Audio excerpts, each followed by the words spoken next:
Assalamu alaikum wa rahmatullah wa barakatuh. Paix sur ceux qui suivent la guidée. Paix et bénédiction sur le prophète sallallahu alayhi wa sallam, sur ses compagnons, ses amis, sa famille, ainsi que sur tous ceux qui le suivront de bonne foi jusqu'au jour du jugement. Comme je m'y attendais, à la lecture des commentaires de la vidéo précédente, chaque fois je prends beaucoup de précautions, mais malheureusement c'est rarement utile. Pourquoi ? Parce que je pense que certaines personnes écoutent avec une idée préconçue. C'est un autre problème, ça. C'est-à-dire qu'à un moment donné, on n'écoute plus quelqu'un objectivement, on écoute dans le but de dire qu'est-ce qu'il va dire sur lequel je pourrais l'attaquer. Parce que le but primordial, c'est comment je vais l'attaquer. Même si on est en période de Ramadan, même si je devrais poser des questions avant d'émettre un jugement, ah ben non, c'est pas grave, je juge. Ça, c'est un autre problème de la communauté musulmane, c'est-à-dire qu'entre nous, on ne s'aime pas. On a envie de casser l'autre, on a envie de démontrer qu'il est mauvais, on a envie de démontrer qu'il est pervers, source de désordre, et on attend l'occasion. Une fois c'est le racisme, une fois c'est, je sais pas quoi, détournement de mineurs, une fois c'est divorceur multirécidiviste, une autre fois c'est adorateur de l'or, et puis maintenant c'est les paris sportifs, enfin bon, on cherche. Alors, écoutez, on va un petit peu approfondir calmement, gentiment, ce qui avait été dit, pour ceux qui veulent mieux comprendre, et qui sont de bonne foi en fait, qui n'ont peut-être pas bien compris, et qui sont pas des gens haineux, qui veulent juste trouver des excuses pour déverser leur haine. Grand bien leur face, hein. Bon, moi, je ne censure même pas les messages, je les laisse. Peut-être ça soulage certaines personnes. Donc, au risque de me répéter, le but de la discussion, de l'exposé d'hier, n'était pas de valider, de dire c'est pas grave, allez-y. Évidemment que non. Évidemment que non. D'abord, je ne vais jamais prendre la responsabilité de vous dire faites ci, faites ça. Même dans mon groupe économique, je suggère des idées. Je dis tiens, voilà, telle société sous-évaluée, telle société doit effectuer un rattrapage, telle société a été beaucoup vendue à découvert.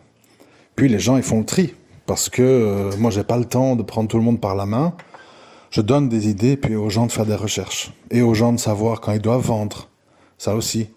Il y a des gens, ils ont des actions qui doublent, qui triplent, et ils restent dessus. Bon, c'est leur choix. C'est pas moi qui va commencer à dire allez, il faut vendre. Donc c'est une première chose. Et donc, pour ce qui est des paris sportifs, moi j'ai jamais dit allez-y. Moi-même, Allah est témoin, j'ai jamais fait un pari sportif. Et je pense pas que j'en ferai un jour. Je sais pas, parce que c'est pas parce que je trouve ça discutable que je trouve ça intéressant, voilà. J'ai simplement voulu soulever l'idée, soulever le débat, de dire est-ce qu'on peut mettre dans le même sac, le bingo, le loto, la roulette, qui sont du pur et complet hasard, avec, par exemple, je ne sais pas, les tiercés, comment ça s'appelle là, les courses hippiques ou les paris sportifs qui sont en général plus basés sur des analyses. Donc c'est pas que tu fais des croix sur des chiffres au hasard, c'est que tu analyses. Tu dis voilà, tel joueur est blessé, donc il se peut que, il a probabilité que il se passe ceci, cela est plus forte, etc. Et que là-dessus, tu te positionnes.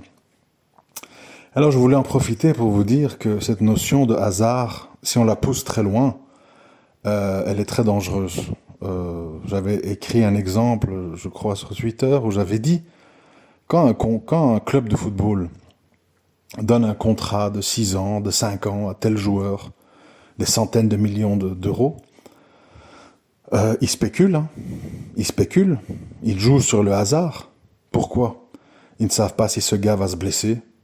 Ils savent pas s'il va pas tout d'un coup parce qu'il a des problèmes dans son mariage ou des problèmes de santé, s'il va commencer à mal jouer. Et donc, ils spéculent, ils anticipent, ils projettent le fait que la probabilité que ce joueur améliore le niveau de l'équipe vaut le prix qu'on va lui donner. Parce qu'ils spéculent, ils prévoient que les ventes de maillots vont augmenter, que les ventes d'abonnements vont augmenter. Mais ils n'ont aucune assurance de ça. Il se peut que le gars se casse le pied et tout tombe à l'eau. Donc, pour moi, tout ça, le fait qu'il y ait du hasard, toute la vie est un hasard. Tu te maries demain, tu fais des projets avec ton mari, on va faire ci, on va faire ça, puis on va faire notre âge, et puis on aura 5 enfants, et puis au bout de 3 jours, vous avez un accident de voiture, ton mari est mort. Alors si on doit commencer évidemment à dire « je ne veux aucun hasard dans ma vie », on fait plus rien. Parce que tout, je l'expliquais encore récemment à quelqu'un par rapport au commerce. Il se dit, le commerce, c'est un hasard, sauf, par exemple, bon, après je sais qu'on va de nouveau entrer dans une nouvelle discussion, est-ce que c'est licite, c'est illicite, etc. Mais là où il n'y a pas de hasard, c'est quand tu vends les choses sur des précommandes. Ça se fait de plus en plus aujourd'hui, certaines sociétés fonctionnent en flux tendu, c'est-à-dire qu'ils ne fabriquent qu'après à compte. Donc en gros, tu commandes une voiture ou tu achètes 5-6 sweatshirts de telle ou telle marque. Et c'est la société, c'est une fois qu'elle a reçu ta commande et ton virement, partiel ou total, qu'elle va fabriquer le produit. Donc elle élimine le risque, puisqu'elle dit non, la personne s'est déjà positionnée, si jamais elle change d'avis, ah ben on garde la compte et on vendra l'objet en solde ou en promotion. Et ça partira. Bon, là, on va dire que tu limites fortement le risque. Ou sinon, en général, toute démarche commerciale est une démarche hasardeuse, spéculative. C'est pour ça que je n'aime pas du tout quand certains frères disent les mots spéculation, hasard. Ben, toute la vie est un hasard, toute la vie est une spéculation. Je ne crois pas que quelqu'un épouse une femme ou un homme en se disant dans 3 ans, il ou elle va me tromper, on va divorcer, on va s'arracher les enfants. Non, les gens, ils spéculent. Je crois que ça va aller parce que ceci, parce que cela. Et puis des fois, ça va, et puis des fois, ça va pas. Donc, il faut un peu, je trouve, arrêter avec cette histoire de dire il faut qu'il n'y ait aucun hasard. C'est pas très intelligent de dire ça, en fait, tout simplement. Et donc, moi, j'ai parlé de ça, pas dans le but d'en faire la promotion, parce que si on veut en faire la promotion, c'est facile. Oui, j'ai des exemples. Parce que j'avais lu, je crois que c'était dans les commentaires, Basile, Blondine et d'autres qui disaient oui, il y a que des gens qui perdent de l'argent, c'est une addiction, c'est une escroquerie. Oui et non. Là où j'habitais avant, donc il y avait des sociétés de paris sportifs où il y avait pas mal de Turcs qui allaient là. J'ai un petit peu parlé avec l'un d'eux, parce que je connaissais pas un petit peu ce milieu. Et il m'a dit, bon, je connais plus les noms, hein, excusez-moi, mais il m'a dit que donc ils se sont réunis à 10, ils ont mis une certaine somme sur le club de leur ville. Ça commence par B, je ne sais plus, c'est une ville du nord de la Turquie, qui était vraiment un challenger, hein, donc c'était pas Fenerbahçe ou Galatasaray, c'était une autre équipe, mais j'ai oublié le nom, désolé. C'est le nom de là où ils étaient originaires. Et ils avaient donc misé une somme assez importante, à 10, sur la victoire finale en coupe, enfin en championnat de Turquie, de leur équipe. Ils ont gagné et ils ont fait x10, quoi. Donc c'est quand même des gens, je crois qu'ils avaient au total misé un truc comme 10 000 euros en groupe. Ils se sont retrouvés avec 100 000 euros parce que leur équipe était pas favorite.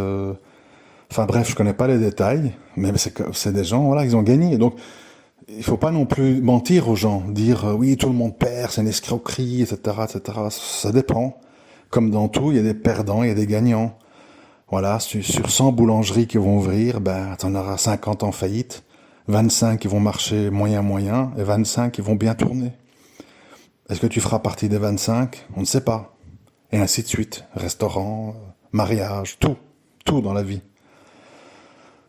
Par contre, ce que j'ai voulu dire, c'est quand on parle de bingo, de loto, de trucs comme ça, de roulette russe, de, comment ça s'appelle, jackpot, machine, je sais plus le nom, la machine, slot machine, je sais pas comment on dit en français, les trucs à gratter, là, tac au tac et compagnie, on est devant du pur hasard, des probabilités mathématiques que tu tombes sur un ticket gagnant ou sur le programme algorithmique de la machine qui fait que tous les 5000 fois qu'on met une pièce, il y a un gagnant, etc.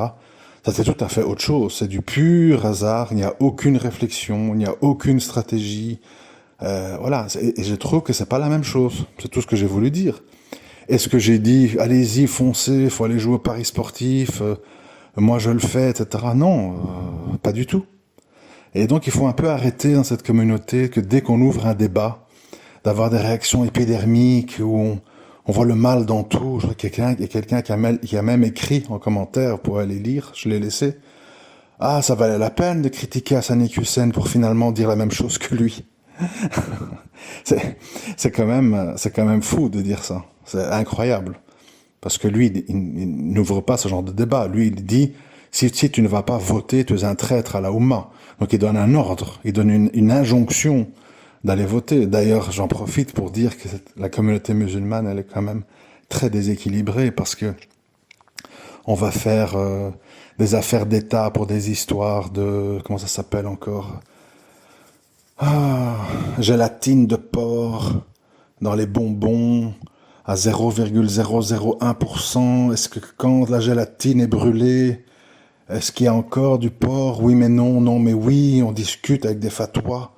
L'histoire des chiens, oui mais la bave, les malikites ils ont dit, les hanbalites ils ont dit, des gros débats. Et puis en fait c'est les mêmes qui ont leurs parents, qui ont des maisons à riba, des mamans qui font du cirque, des gens dans leur famille qui prient pas. Et puis ça c'est lettre à la poste quoi. Oui ben c'est l'ignorance, il faut faire dawa, c'est pas grave, arrête un peu avec ton racisme, de parler de nos familles. Vous voyez le truc en fait. C'est-à-dire que les gens sont très à l'affût des trucs qui sont de micro-détails qui font pas du tout l'unanimité, etc. Et puis pour les gros trucs grands comme des maisons, ben c'est oui mais bon, il y a la fatwa de Kardawi, il faut voir, ça part pas d'une mauvaise intention, c'est pour laisser un bien à ses enfants. Oui, mais ma mère fait du cirque parce que bon, il croit que la magie blanche, ça contre la magie noire, ça part d'une bonne intention. Oui, dans ma famille on prie pas, mais bon, ils font le jeûne, ils font shahada, qu'Allah les guide, vous voyez. On met des gants, on minimise, etc. Donc en fait, il y a tout un imbroglio cérébral chez les musulmans qui font qu'on mélange absolument tout. Je veux dire, parfois, moi j'ai même l'impression, je dis bien l'impression, que chez beaucoup de gens, une femme dévoilée, c'est plus grave qu'une femme qui prie pas. C'est fou en fait, hein, tout est mélangé. Donc je trouve, moi, qu'à un moment donné, dans toutes les questions dont on parle à longueur d'audio, il faut essayer de mettre un peu de l'ordre dans son esprit. Parce que moi je remarque qu'il y a un grand désordre, une grande pagaille, et les gens aiment bien s'entre-déchirer sur des questions de détail ou des questions floues, qui sont pas claires. Qu'est-ce qui est plus stable, qu'est-ce qui est mieux, le bitcoin ou l'euro, ou la livre turque, etc., ou le rouble, ou que sais-je. C'est des sujets qui se discutent, qui sont très complexes, qui sont avec plein de ramifications économiques, etc., etc. Et c'est pas du tout évident. Par contre, il y a plein de choses très évidentes, d'ailleurs sur lesquelles on a tous relu le Coran pendant ce Ramadan, sur lesquelles Allah il insiste énormément, à de multiples reprises. Il insiste sur quoi ? Sur la prière, sur la zakat, sur protéger les biens et les droits des orphelins, et sur le fait de promouvoir le bien et condamner le blâmable. Et tout ça, aujourd'hui, on a plein de gens qui prient pas. On a plein de gens qui sortent jamais un franc de zakat. On a plein de gens qui ne s'occupent pas d'orphelins ou d'envoyer de l'argent à des organismes qui s'occupent d'eux. Et on a plein de gens qui disent chacun sa vie, chacun sa religion. Moi, je m'occupe pas de la vie des autres. Qui suis-je pour les juger ? Je condamne pas le blâmable. Bon, il reste quoi alors ? Eh ben, il reste les débats de salon. Oui, mais si les machins, les trucs qui a touché la main. Oui, mais machin, s'il y a un cheveu qui dépasse du hijab. Oui, mais truc, la gélatine, si elle a été brûlée, il y a encore du porc dedans ou pas. Oui, mais quand on fait une recette de cuisine avec du vin, ou de l'alcool, mais qu'il a brûlé, qu'est-ce que c'est, qu'est-ce qu'on fait? Oui, mais j'ai regardé sur les étiquettes de la mayonnaise, j'ai vu que... Enfin, on discute de ça, quoi. Donc, à un moment donné, il y a un problème. Il y a un problème, c'est-à-dire qu'on oublie les questions de fond et on s'attarde énormément sur les questions très hasardeuses. Et en plus, on émet des jugements tranchés sur des questions qui sont loin d'être claires, parce que de nos jours, je répète, beaucoup de questions, en tout cas quand ça concerne des hadiths faibles, douteux, demandent contextualisation, surtout quand c'est pas corroboré par le Coran. Alors quand tu dis ça, tu as aussi les gens qui sautent sur leur clavier. Ah, mais attention, nous, chez les sunnites, il n'y a pas que le Coran, il y a la sunna. Genre, on ne sait pas ça. Je veux dire, on a quand même compris qu'on parle entre gens un minimum instruits. On sait très bien la sunna, mais on sait aussi que il y a des hadiths qui sont parfois divergents, qui sont parfois contextuels, qui sont parfois daïf, faibles, voire faux, voire douteux. Il y a des livres entiers là-dessus sur les hadiths faibles et douteux, il y en a énormément. Et donc on peut pas faire comme si, voilà, il y a consensus, c'est indiscutable, si tu dis la moindre chose, t'es un espèce de traître dangereux, etc. C'est exagéré, quoi. C'est exagéré parce qu'à un moment donné, je répète, et ça c'est le cœur du problème, on en arrive en fait à des situations où, au niveau argent, au niveau mariage, au niveau carrière professionnelle, au niveau équilibre mental et tout, on met les gens dans des impasses. On met les gens dans des impasses. Je l'ai déjà dit quand on parle de mariage. On met les gens dans des impasses, je suis désolé. On met les gens dans des impasses. On dit aux gens, baisse les yeux, jeune, tu veux pas te marier tant que t'as pas de quoi louer un appart, et l'équiper, payer la dot, la fête, etc. Pour les sœurs, ben, fatalement, puisqu'il faut attendre qu'un homme il ait accès à tout ça, ben, et qu'elles font des longues études, ben, on se retrouve à 23, 24, 25 ans. Et donc tout ce beau monde à la puberté depuis 10 ans, dans un monde de fitna, de chanteuses, d'Instagram, de sites pornographiques accessibles à 3 touches de clavier. Et puis on s'étonne qu'après, c'est le boxon complet. Je ne compte plus le nombre de mails que je reçois. Harry, qu'est-ce que je dois faire?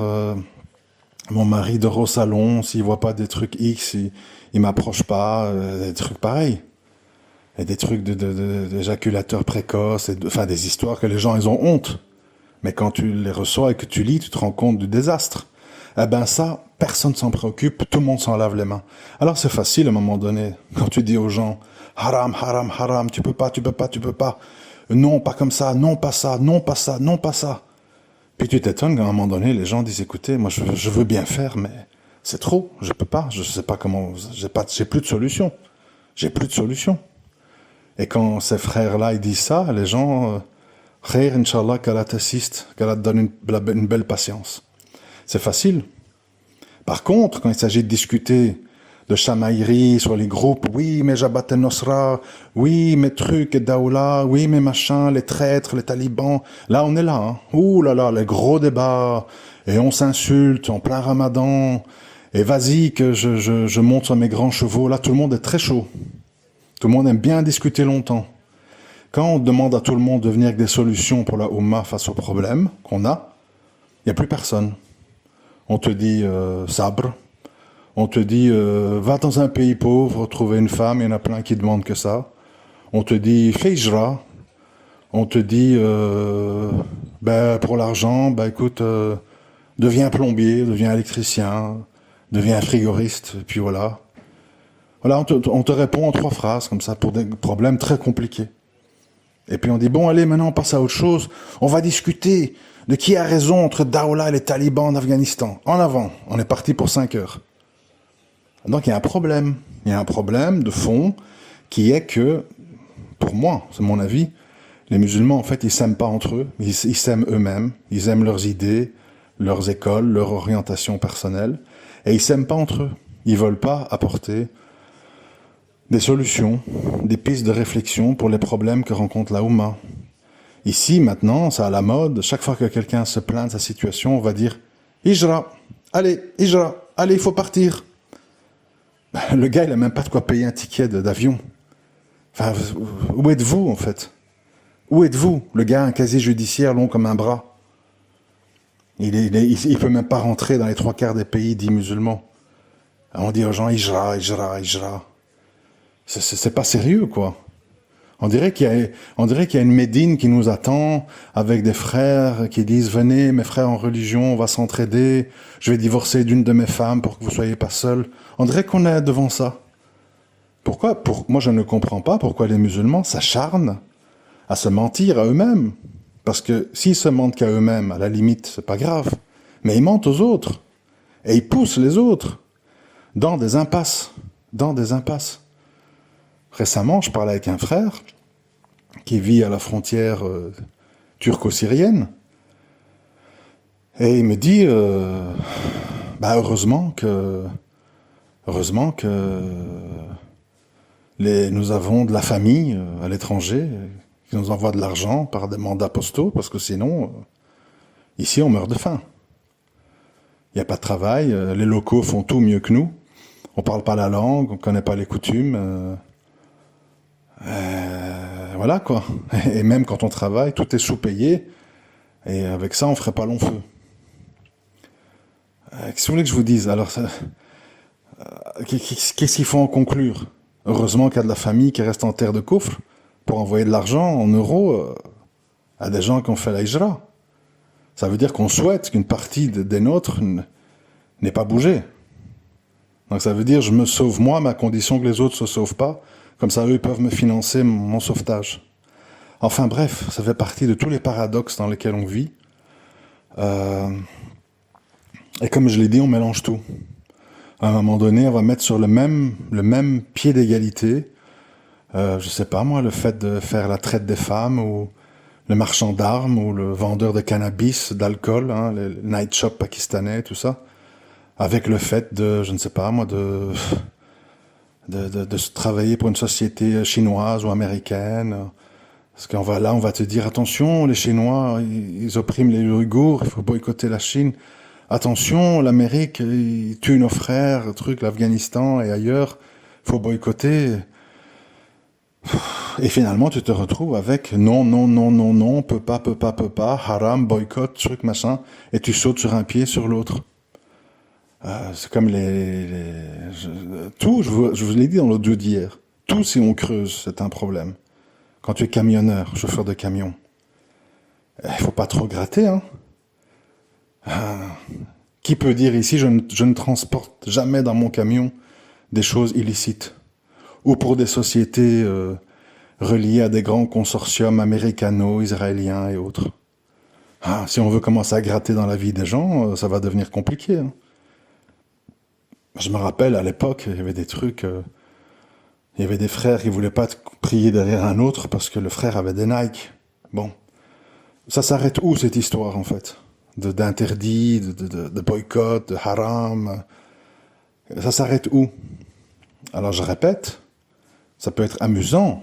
Le problème, c'est qu'à un moment donné, il y a des factures à payer. Il y a des familles à entretenir. Et donc... ça devient irresponsable de tout le temps mettre les gens dans des impasses. Alors, c'est facile en commentaire, hein. Pas bien, je te reconnais plus, qu'est-ce que t'as, c'est pas bien, c'est dangereux ce que tu dis. J'ai pas lu beaucoup de commentaires avec des gens qui viennent avec des solutions pour nos jeunes, pour les musulmans qui sont ici en Europe. J'entends pas. Je n'ai rien lu, allez les lire, les commentaires. Personne vient avec des solutions. Tout le monde vient avec des « tu m'as déçu »,« qu'est-ce qui se passe ? On te reconnaît plus », on dirait Sanik Hussein. Voilà. Des jugements, en plus des jugements faux, parce que c'est pas du tout les mêmes propos que je tiens.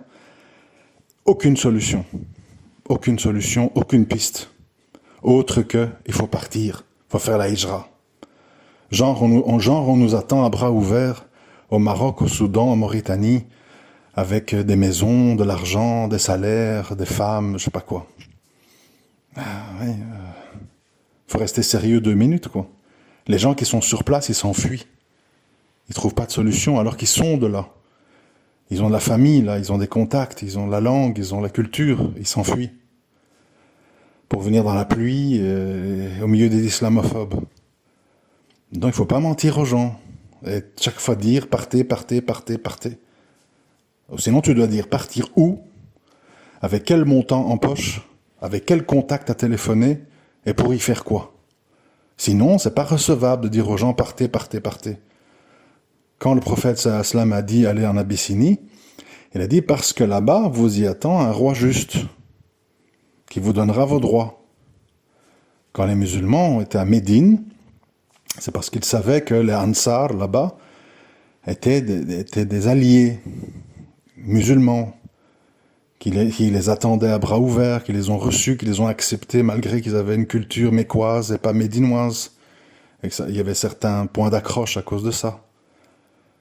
Ils savaient qu'ils étaient attendus, bienvenus. Voilà, donc tu peux pas commencer à mentir aux gens, à dire, dans la situation actuelle, au Maroc, en Tunisie, en Algérie ou ailleurs, on t'attend à bras ouverts en tant que musulman, oppressé, en terre de coufre. Ce n'est pas vrai. Et donc moi, c'est vrai que c'est pour ça que j'en ai un petit peu assez de la dictature des gens. Tu peux dire ça, tu peux pas dire ça. T'as pas le droit de penser, t'as pas le droit d'ouvrir des débats, t'as pas le droit de remettre des choses en question. C'est-à-dire qu'on voit qu'on tourne en rond et que ça va pas, et on continue à mentir en fait. On continue à mentir. Regarde la vidéo, les concours de récitation de Coran, un petit Marocain de 12 ans a gagné. On est là en fait à se raconter des belles histoires un peu. Moi ça me rappelle les évangélistes, les chrétiens. On est dans les trucs des apparences. J'ai baptisé le petit. Chez nous c'est le hakika, le machin, la circoncision. Des belles histoires. L'agneau pascal, ça devient le mouton de l'Aïd. Le carême pascal, ça devient le ramadan. On change juste les étiquettes et les noms. En fait, c'est le même truc. En fait, c'est des coutumes, la culture. Mais au niveau vie, au niveau législatif, au niveau condamnation du blâmable, au niveau de vie en conformité avec notre religion, ben, c'est le vide. Et comme c'est le vide, ben, on cherche la petite bête. Ah oui, la gélatine. Ah oui, le hijab rose, on peut? Non, il faut mettre un hijab noir. Et là, ça discute, tu vois, blablabla, bla, bla, bla, des grands débats. Les talibans, c'est des hacharites, ou c'est des trucs, ou c'est des soufis. Et puis voilà. Et on est enfermé là-dedans, et on tourne en rond. Et moi, je veux plus participer à ça, en tout cas. Ça m'intéresse pas. Moi, je veux des solutions pratiques pour les gens.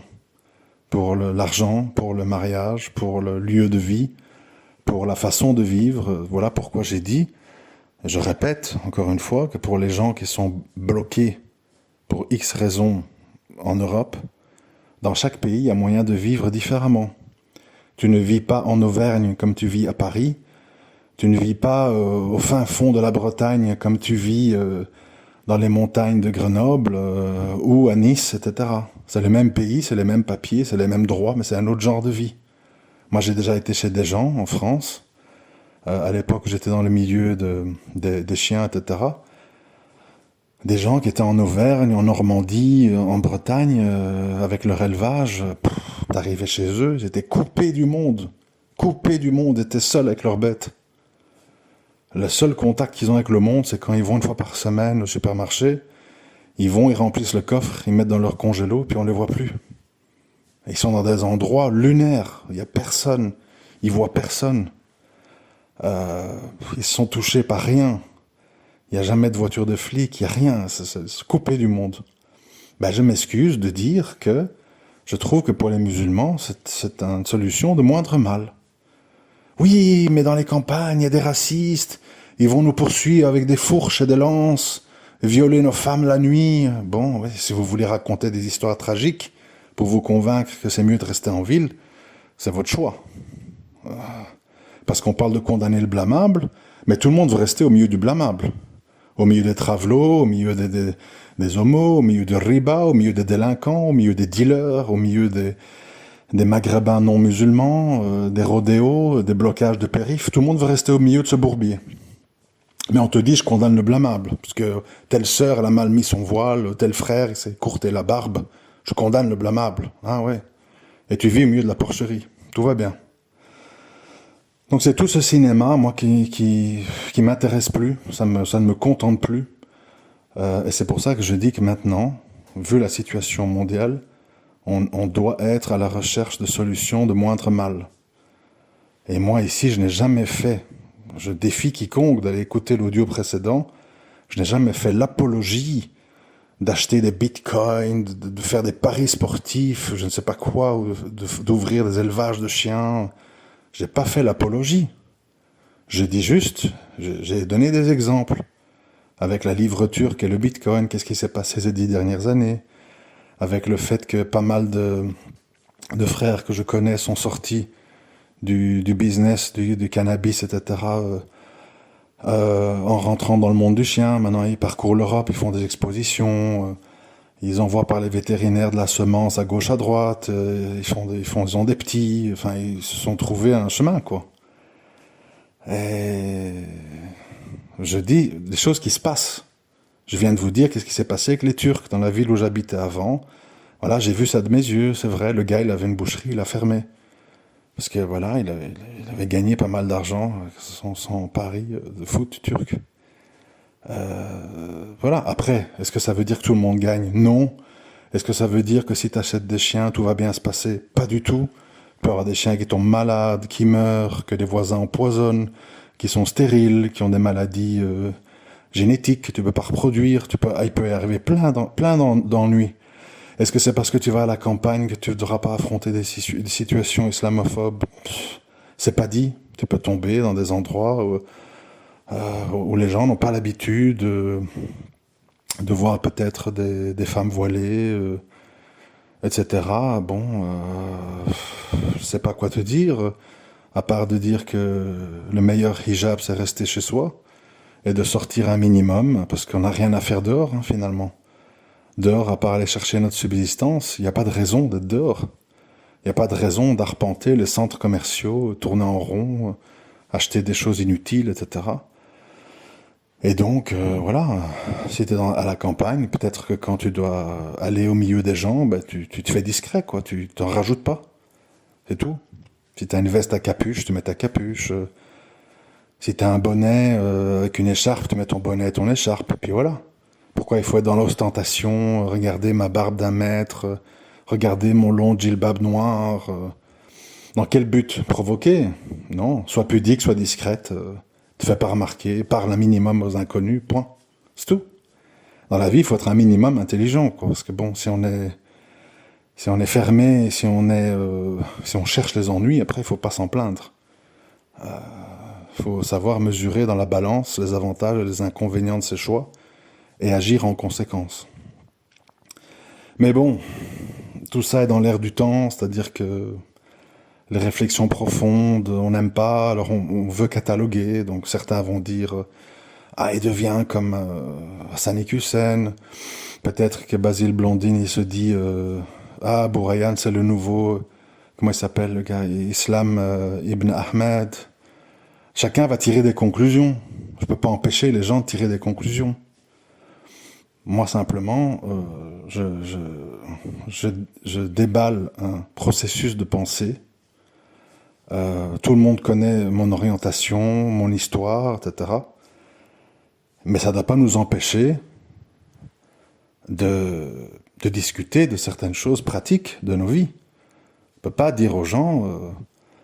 je veux pas multiplier les exemples. Vous savez, mes audios sont pleins d'exemples. Depuis des années, je donne des exemples.